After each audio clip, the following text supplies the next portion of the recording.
آج کی اس دوسری شب میں ہم نے قرآن عظیم کی سورہ بقرہ کی تلاوت مکمل کر لی ہے، یعنی تقریباً 2.5 پارے ہمارے ہو چکے۔ اللہ تبارک و تعالی اسی طرح مکمل قرآن عظیم تجوید کے ساتھ تلاوت کرنے اور آپ سب کو سماعت کرنے کی توفیق عطا فرمائے۔ قرآن عظیم کی سورہ بقرہ، جیسے کہ کل میں نے عرض کیا تھا، یہ سب سے بڑی سورہ ہے قرآن پاک کی، اور اس میں تقریباً قرآن کا پورا مضمون آ چکا ہے۔ پورا مضمون قرآن کا جو ہے وہ سورہ بقرہ میں موجود ہے۔ آج جہاں سے ہم نے شروعات کی ہے، اللہ تبارک و تعالی وہاں پر منافقین کی مذمت کرتے ہوئے ہیں، جو رسول کریم صلی اللہ علیہ وسلم سے بغض رکھتے ہیں، عداوت رکھتے ہیں دل کے اندر، وہاں سے شروع فرماتا ہے سَيَقُولُ السُّفَهَاءُ مِنَ النَّاسِ مَا وَلَّاهُمْ عَنْ قِبْلَتِهِمُ الَّتِي كَانُوا عَلَيْهَا، یعنی قبلے کے بدلنے والا مسئلہ یہاں سے شروع ہوا۔ بات یہ تھی کہ پہلے تمام مسلمانوں کا قبلہ بیت المقدس تھا، مسجد اقصیٰ جو فلسطین میں آج واقع ہے، بیت المقدس مسجد اقصیٰ کی طرف سب لوگ منہ کر کے نماز پڑھتے تھے۔ پچھلے انبیاء کرام کا بھی قبلہ رہا ہے، بہت سارے انبیاء کرام علیہ السلام کا قبلہ بیت المقدس ہی تھا۔ خود رسول کریم صلی اللہ تعالیٰ علیہ وسلم بھی بیت المقدس کی طرف منہ کر کے ہی نماز پڑھتے رہے، جب تک مدینہ طیبہ میں ہجرت کر کے پہنچے، اور وہاں پر بھی 17 مہینے تک حضور پاک صلی اللہ علیہ وسلم مسجد اقصیٰ بیت المقدس کی طرف منہ کر کے نماز پڑھتے رہے۔ لیکن ایک وقت ایسا آیا میرے عزیزوں، رسول کریم صلی اللہ تعالیٰ علیہ وسلم ظہر کی نماز پڑھا رہے تھے صحابہ کو۔ میں توجہ چاہتا ہوں، مدینے میں دونوں قبلوں کا جو رخ ہے بالکل اپوزٹ ہے۔ بیت المقدس اس طرف ہے، خانہ کعبہ اس طرف ہے، دونوں اپوزٹ سائیڈ میں ہیں، دو قبلے۔ آج ہم کس طرف منہ کر کے نماز پڑھتے ہیں؟ خانہ کعبہ کی طرف، کعبے کی طرف منہ کر کے۔ بیت المقدس مدینے میں جب کھڑے ہوں گے تو بالکل اپوزٹ سائیڈ میں ہوگا، کعبے کے اپوزٹ سائیڈ میں۔ حضور اکرم صلی اللہ تعالیٰ علیہ وسلم ظہر کی نماز صحابہ کو پڑھا رہے تھے بیت المقدس کی طرف منہ کر کے۔ 2 رکعت ہو چکی تھی، دل میں خیال آیا رسول کریم کے کہ کاش ہمارا قبلہ بیت المقدس کی بجائے خانہ کعبہ ہوتا تو کتنا اچھا ہوتا، کیونکہ رسول کریم صلی اللہ علیہ وسلم کو مکہ سے بڑی محبت تھی، لگاؤ تھا، پیدائشی وطن بھی ہے، اللہ کا گھر بھی ہے۔ خانہ کعبہ کی طرف اگر ہمارا منہ ہوتا تو کتنا اچھا ہوتا، یہ کہاں حضور پاک کے دل میں خیال آیا، اور اس خیال کے آتے رسول کریم صلی اللہ علیہ وسلم اپنا چہرہ آسمان کی طرف اٹھا رہے تھے، کبھی آسمان کی طرف دیکھتے اور پھر نماز پڑھاتے۔ 2 رکعت ہو چکی ہے، اور جب رسول کریم صلی اللہ علیہ وسلم کا چہرہ آسمان کی طرف اٹھا، فوراً جبرائیل امین آیت لے کر نماز میں ہی داخل ہوئے، نازل ہوئے۔ کیا آیت تھی جس کی آج ہم نے تلاوت کی ہے؟ فرماتا ہے مولا قد نرا تقلب وجهک فی السماء، اے محبوب ہم آپ کا چہرہ اٹھانا دیکھ رہے ہیں، آسمان کی طرف آپ جو چہرہ اٹھا رہے ہیں آپ، وہ ہم دیکھ رہے ہیں۔ اللہ فرماتا ہے فَلَنُوَلِّيَنَّكَ قِبْلَةً تَرْضَاهَا، ہم آپ کو اسی طرف پھیر دیں گے جہاں آپ کی مرضی ہوگی، ہم آپ کو اسی طرف پھیر دیں گے، اسی طرف آپ کا قبلہ بنا دیں گے جہاں آپ کی مرضی ہوگی۔ خدا کی رضا چاہتے ہیں تو عالم، اور خدا چاہتا ہے رضا محمد۔ اعلیٰ حضرت یہ فرماتے ہیں ساری دنیا کس کی رضا چاہتی ہے؟ اللہ کی، اور اللہ کس کی رضا چاہتا ہے؟ خدا چاہتا ہے رضا محمد۔ اے محبوب تم راضی ہو، آپ کی مرضی جس طرف ہوگی ہم آپ کو اسی طرف پھیر دیں گے۔ اتنی بات ہی نہیں، اس کے فوراً بعد جو آیتیں آپ تلاوت کریں گے قرآن پاک سورہ بقرہ میں 2 پارے کا پہلا صفحہ جب آپ پڑھیں ترجمے سے پتہ چلے گا آپ کو، یہ آیتیں تو آئی، اے محبوب ہم آپ کا آسمان کی طرف چہرہ اٹھانا دیکھ رہے ہیں، ہم آپ کو اسی طرف پھیر دیں گے جہاں آپ کی مرضی ہوگی۔ اس کے فوراً بعد آیت آتی ہے فَوَلِّ وَجْهَكَ شَطْرَ الْمَسْجِدِ الْحَرَامِ، دیر کس بات کی محبوب، ابھی اسی حالت میں آپ قبلہ بیت المقدس کی بجائے کعبے کی طرف کر لیں، بیت المقدس کی بجائے کعبے کی طرف ابھی کر لیں، نماز کی حالت میں۔ حکم نماز کی حالت میں ہوا، اور رسول کریم صلی اللہ علیہ وسلم 2 رکعت کے بعد پھر گئے بیت المقدس سے کس طرف؟ خانہ کعبہ کی طرف۔ بالکل اپوزٹ ڈائریکشن ہے دونوں بھی، میں آپ کو بتا رہا ہوں۔ پیچھے صحابہ کی جماعت ہے، میں اگر آپ کی طرف گھوم جاؤں تو مقتدیوں کا آمنا سامنا نہیں ہوگا، امام پیچھے ہو جائے گا، مقتدی آگے ہو جائیں گے۔ ایک روایت میں ہے رسول کریم صلی اللہ تعالیٰ علیہ وسلم چل کر کے ان صفوں میں سے بیچ میں سے آگے گئے، اور صحابہ نے جب دیکھ لیا حضور کا چہرہ اس طرف تو پوچھا نہیں کیوں، سبوں نے اسی طرف کر لیا۔ دین اسی کا نام ہے جس طرف رسول کا چہرہ ہے، یہ پوچھنے کی ضرورت نہیں کہ آقا اب تک یہاں تھا اب یہاں کیوں, کسی صحابی نے پوچھا نہیں, سبوں نے اس طرف منہ کر لیا.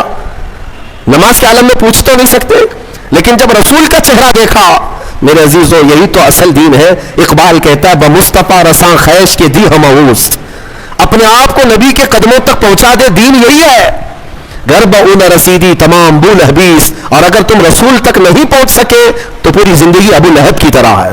ابو لہب ہے, حضور تک پہنچ جانا یہی دین ہے. اور صحابہ اس کو سمجھتے تھے. حضور کا چہرہ اس طرف ہوا تو سب صحابہ گھوم گئے. ایک روایت میں تو یہ ہے کہ رسول کریم صلی اللہ تعالیٰ علیہ وسلم مڑ گئے تو صحابہ چل چل کر کے پیچھے آ کر کے صفے لگانے لگے. اس طرف سے اس طرف سب آئے اور حضور کے پیچھے صفے لگا کر باقی کی 2 رکعت نماز ادا کی. اس نماز میں چہرہ بھی بدلا, چلت پھرت بھی ہوئی, لیکن نماز کسی کی نہیں ٹوٹی. نماز کسی کی نہیں ٹوٹی, اس لیے کہ وہ سارے صحابہ رسول کی اطاعت میں تھے. یہاں تک کہ حکم ہے میرے عزیزوں, لوگ توحید کے نام پر آج کچھ سعودی ایسے گمراہ کرتے ہیں کہ رسول کا خیال آنا بھی نہیں چاہیے نماز میں. نعوذ باللہ. بعض گدھوں نے, بعض کتوں نے یہ تک لکھ دیا کہ حضور کا خیال نماز میں آنا گدھے کے خیال سے بدتر ہے. نعوذ باللہ من ذالک. یہ جملے بھی بولنا ہمارے لیے سخت ہے, لیکن لوگ کتابوں میں لکھ مارے ہیں, آج بھی کتابیں موجود ہیں.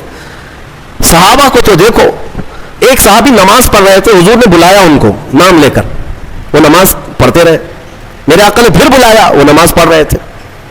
پھر سلام پھیر کر دوڑے دوڑے آئے, یا رسول اللہ آپ نے بلایا. حضور نے فرمایا میں تو کافی دیر پہلے بلایا تھا, اب آ رہے ہو. کہا آقا نماز پڑھ رہا تھا.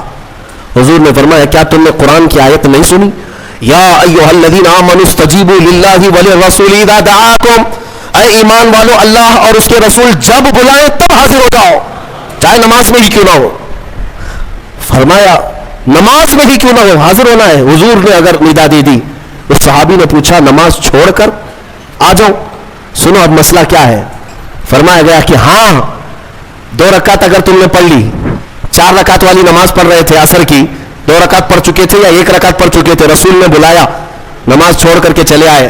حضور نے پوچھا خیریت, طبیعت کیسی, ساری چیزیں بات چیت ہوئی. حضور نے بازار بھیجا, سامان لے آؤ, سودا سلف خریدو, فلاں کو دے آؤ. سب سامان دیا, خریدا, خریدو فروخت کیا, واپس آیا. فرمایا گیا جہاں سے چھوڑا تھا وہیں سے کمپلیٹ کرو, کنٹینیو کرو, پھر سے دہرانے کی ضرورت نہیں. 2 رکعت ہوئی تھی, آگے کی 2 رکعت کمپلیٹ کر لو, کنٹینیو کرو. کیوں؟ اس لیے کہ یہ بیچ میں جو تم جو کچھ بھی کرتے رہے یہ نماز کے باہر نہیں, یہ بھی رسول کی اطاعت ہے. بمصطفیٰ رساں خیش کے دی ہمعوس. اسی لیے اقبال نے کہا اپنے آپ کو نبی کے قدموں تک پہنچا دے, یہی دین ہے, یہی دین ہے. اب میں آپ کو بتاتا ہوں, صحابہ قبلہ بدل جانے کے بعد پوچھا کسی صحابی نے کہ یا رسول اللہ ہم تو اس طرح منہ کر کے نماز پڑھتے تھے, میں اگر آپ کے سامنے ہوں, آپ 1000 میرے چاہنے والے کیوں نہ ہو, 1000 میرے عاشق کیوں نہ ہو, مصلی سے اگر میرا منہ گھوم گیا تو سارے پکڑ کے مجھے گھمائیں گے سیدھے, امام صاحب سیدھے قبلے کی طرف ہو جاؤ. یا اگر کسی نے نہیں گھمایا تو بعد میں تو بولیں گے آپ کا قبلہ صحیح نہیں تھا, آپ اس طرف منہ کر کے پڑھ رہے تھے, قبلہ ایسے تھا. میرے عزیزو شریعت سب کے لیے ہے, لیکن رسول جو کرے وہی شریعت ہے. حضور پاک صلی اللہ علیہ وسلم اگر گھوم گئے پورے اپوزٹ ڈائریکشن میں, کسی صحابی نے پوچھا بھی نہیں, بلکہ خود بھی گھوم گئے حضور کی طرف, اور رسول کریم صلی اللہ تعالیٰ علیہ وسلم کی اقتداء میں نماز کمپلیٹ کی. وہ ایک نماز ایسی ہے, 4 رکعت والی ایک نماز ایسی ہے, 2 رکعت بیت المقدس کی طرف منہ کر کے اور 2 رکعت خانہ کعبہ کی طرف منہ کر کے, باقی کسی کی ایسی نماز نہیں ہے. آج بھی وہ مسجد مدینہ طیبہ میں موجود ہے جس کو مسجد قبلتین کہتے ہیں, جہاں یہ قبلہ بدلا تھا, جہاں یہ آیت اتری تھی. اب جو کہنا ہے مجھے وہ یہ ہے, حضور پاک صلی اللہ تعالیٰ علیہ وسلم کے چہرے پاک کا حال یہ ہے کہ اگر آسمان کی طرف اٹھ جائے تو قیامت تک کے لیے قبلہ بدل جائے.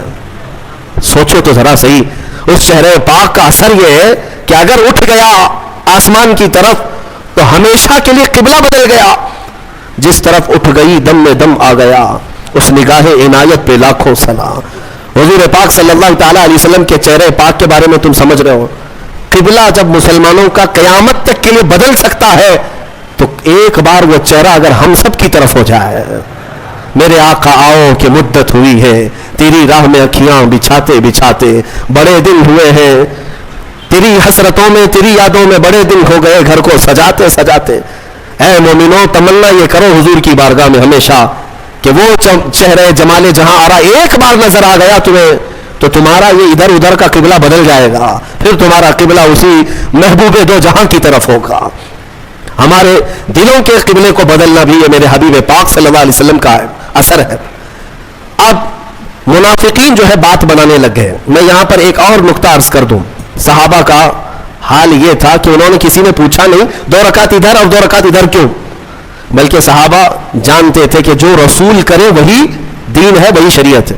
ایک صحابی سے پوچھا حضور پاک صلی اللہ تعالی علیہ وسلم ظہر کی نماز میں قرات کرتے تھے کہ نہیں کرتے تھے؟ حضور ظہر کی نماز میں قرات کرتے تھے؟ آپ سب کو معلوم ہے نا 3 نمازیں جہری ہیں، 2 نمازیں سری ہیں، فجر مغرب عشاء، اس میں زور سے قرات کرتے ہیں امام، ہے نا؟ اور ظہر اور عصر میں زور سے نہیں کرتے، خاموش۔ لیکن کرتے ہیں کہ نہیں کرتے تم کو کیا معلوم؟ خاموش کھڑے رہتے ہیں نا امام، تو آپ کو پتا ہے پیچھے صفوں میں کھڑے رہتے امام صاحب پڑھتے بھی ہیں کہ نہیں پڑھتے، کسی کو نہیں پتا۔ اب حضور پاک صلی اللہ علیہ وسلم ظہر کی نماز میں آہستہ ہی صحیح کچھ پڑھتے تھے کہ نہیں پڑھتے تھے؟ ایک صحابی سے پوچھا گیا، اس صحابی نے کہا ہاں رسول اللہ تلاوت کرتے تھے۔ کہا سنائی دیتا تھا؟ کہ نہیں۔ کیسے پتا؟ وہ صحابی کہتے ہیں میں پیچھے صف میں کھڑا رہتا اور حضور کے چہرے کی طرف دیکھتا، آپ کی داڑھی مبارک ہلتی رہتی تھی، داڑھی مبارک ہلتی رہتی تھی۔ اس کا مطلب یہ ہے کہ میرے آقا نماز میں خاموش نہیں تلاوت کیا کرتے تھے۔ اے میرے عزیزوں، ان صحابہ سے پوچھو نماز میں تمہیں کعبے کی طرف دیکھنا چاہیے یا رسول کے چہرے کی طرف؟ ان صحابہ کی ترجمانی اگر کہیں سے ملتی ہے تو بریلی کے امام کی زبان میں وہ کہتا ہے حاجیوں آؤ شہنشاہ کا روضہ دیکھو، کعبہ تو دیکھ چکے، کعبے کا کعبہ دیکھو، کعبے کا کعبہ دیکھو۔ صحابہ جو دیکھتے تھے وہ کیا تھا؟ کعبے کا کعبہ تھا، اور وہ ان کی نمازیں نہیں ٹوٹتی تھیں۔ ہاں آپ سب چاہے کتنا بھی بڑا امام ابھی آئے، آپ کو حکم نہیں ہے کہ امام کی طرف دیکھتے رہو، آپ کو حکم نہیں ہے، آپ کعبے کی طرف منہ کر کے رکھو۔ اب کے زمانے میں امام کے پیچھے ہیں آپ، لیکن امام کو دیکھتے مت رہو نماز میں کہ امام کی ٹانگ اٹھی ہے یا پیر اٹھا ہے، پائجامہ نیچے آیا ہے، کیا ہو رہا ہے اس کا نماز میں، یہ تمہیں حکم آج نہیں ہے۔ نماز میں اگر کھڑے ہو گئے تو قبلے کی طرف منہ رہے۔ صحابہ کرام کا حال یہ تھا کہ وہ اپنے رسول کو دیکھا کرتے۔ اتنا ہی نہیں میرے عزیزوں، اتنا ہی نہیں، ایک اور بات میں بتا دوں، آج مدینہ طیبہ میں اگر آپ جائیں گے، اللہ سب کو حاضری نصیب فرمائے، یہ حضور کا محراب اس طرف ہے سامنے، حضور پاک صلی اللہ تعالیٰ علیہ وسلم کا محراب سامنے ہے، اور جب محراب کی طرف منہ کر کے کوئی کھڑا رہے گا تو بائیں ہاتھ کی جانب حضور صلی اللہ تعالیٰ علیہ وسلم کا حجرہ، جو روضہ ہے آج بھی حضور کا، وہی حضور کا حجرہ تھا جس میں میرے آقا صلی اللہ علیہ وسلم حضرت عائشہ صدیقہ رضی اللہ تعالیٰ عنہا کے ساتھ قیام فرماتے۔ وہ حجرہ عائشہ صدیقہ ہے جس میں میرے آقا دفن ہے آج۔ کہاں ہے وہ؟ یہ سامنے محراب اور ادھر بالکل بائیں سائیڈ میں حجرہ ہے حضور کا، دروازہ بھی اس کا وہی تھا۔ جب اقامت یہاں بولتا مؤذن، حضور حجرے سے نکلتے تھے، اور جب حضور حجرے سے نکلتے صحابہ کھڑے ہو جاتے تھے اور صفیں لگ جاتی تھی۔ اندازہ کرو قبلہ ادھر ہے اور حضور کا حجرہ ادھر ہے بائیں جانب۔ حضور اکرم صلی اللہ تعالیٰ علیہ وسلم کی وفات سے چند دنوں پہلے کی بات ہے، یہ آخری ایام ہے ظاہری زندگی کے، جب رسول کریم صلی اللہ تعالیٰ علیہ وسلم علالت میں تھے، تکلیف بہت زیادہ تھی، بخار کی شدت تھی، 1 مہینے تک بخار کی شدت رہی سفر کے مہینے میں۔ ان دنوں میں بعض مرتبہ ایسا ہوا حضور اکرم صلی اللہ تعالیٰ علیہ وسلم اپنے حجرے سے نکلتے تو 2 صحابہ کے کندھوں پر ہاتھ رکھ کر کے آتے تھے، تکلیف کی شدت تھی لیکن پھر بھی مسجد میں آ جاتے تھے۔ لیکن آپ کی وفات سے چند دن پہلے ایسے حالات پیش آئے کہ حضور اپنے حجرے سے باہر نہیں آتے تھے۔ صحابہ کی نمازیں کون پڑھاتا تھا؟ حضرت ابو بکر صدیق پڑھاتے تھے، مصلی پر آپ بڑھتے، نمازیں آپ پڑھاتے۔ 17 نمازیں حضرت ابو بکر صدیق نے پڑھائی۔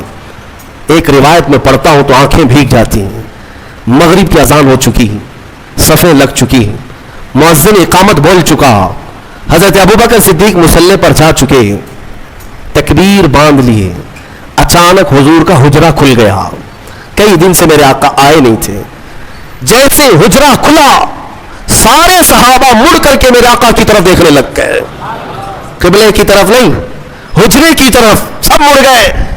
اور جب رسول کریم صلی اللہ تعالیٰ علیہ وسلم کے چہرے پاک کی چمک دیکھا، سارے صحابہ کے دلوں میں ایسی رقت طاری ہو گئی، ان کی آوازیں بلند ہو گئی، بعض نے ہاتھ پر آواز مار مار کر کے کہا ابو بکر پیچھے آ جاؤ, آفتاب رسالت آ چکے ہیں, رسول کریم صلی اللہ تعالیٰ علیہ وسلم آ چکے. میں یہ نماز کی حالت کی بات کر رہا ہوں, نماز کی حالت. صحابہ جانتے تھے کہ رسول کی رضا ہی یہ اللہ تک پہنچنے کا ذریعہ ہے. اگر رسول کو راضی کر لیا تو ساری عبادتیں ہیں, اور اگر وہ راضی نہ تو ساری عبادتیں فضول ہیں. صحابہ اکرام رضوان اللہ تعالیٰ علیہ مجمعین نے جب آواز لگائی تو وہ ابو بکر صدیق مصلی پر جو ہے, میرے عزیزوں مصلی پر جا چکا امام, تکبیر باندھا ہوا امام, جب آواز آئی پیچھے سے تو وہ خود بھی بائیں جانب مڑ کر دیکھتے ہوئے پیچھے کی طرف آنے لگ گئے. نماز توڑ کر کے نہیں, رکعت باندھ کر کے پیچھے کی طرف آنے لگ گئے. رسول کریم صلی اللہ تعالیٰ علیہ وسلم جب تشریف لائے تو مصلی پر میرے آقا صلی اللہ تعالیٰ علیہ وسلم کو بٹھایا گیا. یہ کیسی نمازیں تھیں, کیسی نماز. ہم اور آپ اگر حرکت بھی کریں تو نماز ٹوٹ جائے, نماز باطل ہو جائے, فاسد ہو جائے, لیکن رسول کے لیے اگر چہرہ پھر بھی گیا تو نماز باطل نہیں, بلکہ میں کہتا ہوں وہی تو عین نماز ہے. ظالموں تم کہتے ہو رسول کا خیال آنا, معاذ اللہ رب العالمین برے کلمات کہتے ہو, گدھے کے خیال سے بدتر. ان صحابہ سے پوچھو, وہ اللہ رب العزت کی عبادت کرتے تھے لیکن رسول کے چہرے کو بھی دیکھا کرتے تھے. اس لیے میں نے کل ہی آپ کے سامنے یہ عرض کیا, قرآن کی اگر تفسیر بھی سننا ہو تو سننی ہو, شرط یہ ہے کہ دل کو محبت مصطفیٰ کا ایک عظیم مدینہ بناؤ, تبھی تمہیں قرآن کی آیتیں سمجھ میں بھی آئے گی, تبھی تمہیں قرآن کا لطف بھی ملے گا اور لذت بھی ملے گی. اور حضور کو چھوڑ کر کے کچھ سننا چاہو تو پھر اندھیرا اندھیرا, کچھ نہیں ہے. بہرحال یہ قبلے کے تبدیل ہونے والی جو آیتیں آئیں, اس پر یہودیوں نے بہت واویلا مچایا, بہت واویلا مچا رہے. اتنے سالوں سے قبلہ تھا, نبیوں کا قبلہ تھا, انہوں نے بدل دیا, انہوں نے بدل دیا, یا آ کر کے بدل دیے, اس طرح کی باتیں آنے لگی. تو رب تبارک و تعالیٰ نے ابھی اپنے حبیب صلی اللہ تعالیٰ علیہ وسلم سے یہ فرمایا, آپ ارشاد فرمائیں وما انت بتابع قبلتهم, آپ فرما دیں ان سے کہ میں تمہاری قبلے کی پیروی کرنے نہیں آیا, بلکہ رسول جو کہہ دیں گے وہی قبلہ ہے. عزیزان گرامی وقار, قبلے کی تبدیلی کا حکم جو آیا وہ اسی پارے میں اس کا ذکر ہے, اور اس کے بعد پورے دوسرے پارے میں کئی احکام نازل ہوئے, کئی احکام ہیں شہیدوں کے متعلق اسی آیت میں ہے. فرمایا رب تعالیٰ نے جو اللہ کی راہ میں مارے جائیں انہیں مردہ نہ کہو, وہ زندہ ہیں, بل احیاء ولکن لا تشعرون. بعض لوگ ہم سے پوچھتے ہیں آپ رسول کو وفات کے بعد بھی زندہ مانتے ہیں, قرآن کی کوئی دلیل ہے آپ کے پاس؟ قرآن کی کوئی دلیل ہے, قرآن کی کوئی آیت ہے؟ میاں میں وہی پڑھ رہا ہوں آپ کے سامنے, ولا تقولوا لمن يقتل في سبيل الله اموات, جو اللہ کی راہ میں مارے گئے ہوں انہیں مردہ نہ کہو. ہر سنی مسلمان جانتا ہے. تو سب سے پہلے یہ کہتے ہیں لوگ, ارے میاں یہ تو شہیدوں کے لیے آیا تھا. یہ ہم کہتے ہیں کیٹیگری اگر آپ کو بتاؤں شہید کا مقام کب آتا ہے, اللہ تعالیٰ نے آیت میں فرمایا انعم اللہ علیہم من النبیین والصدیقین والشہداء والصالحین. 4 لوگوں کا ذکر قرآن میں اللہ نے فرمایا جن پر اللہ نے انعام نازل کیا. نمبر 1 النبیین, انبیاء سب سے پہلا مقام ہے. والصدیقین دوسرے نمبر پر صدیق ہوتے ہیں, تیسرے نمبر پر شہید. تیسرے نمبر والا جب اپنی قبر میں زندہ ہو سکتا ہے تو پہلے نمبر والا کیوں نہیں زندہ ہو سکتا؟ بلکہ دوسرے نمبر پر جو صدیق ہے وہ بھی اپنی قبروں میں زندہ ہے. 60 ہجری ہو چکی تھی حضور کی وفات کے 50 سال بعد. 60ویں ہجری میں مدینے میں ایک سیلاب آیا, توجہ چاہتا ہوں یہ حدیث میں موجود ہے. سیلاب آیا اور پانی اتنا بھر گیا کہ مسجد نبوی میں بھی آیا. مسجد نبوی میں جب پانی آیا تو حضور کے حجرے میں بھی داخل ہوا. مٹی کی قبریں تھی, ایک قبر کھل گئی. قبر کھل گئی تو پیر باہر نظر آنے لگا, خوبصورت پیر. مدینے والے سب جمع ہو گئے کہ رسول اللہ کا پیر نظر آنے لگا. کب کی بات؟ 60ویں ہجری کی بات کر رہا ہوں. 60 ہجری حضور کی وفات کے 50 سال بعد. تو صحابہ بھی جمع ہوئے.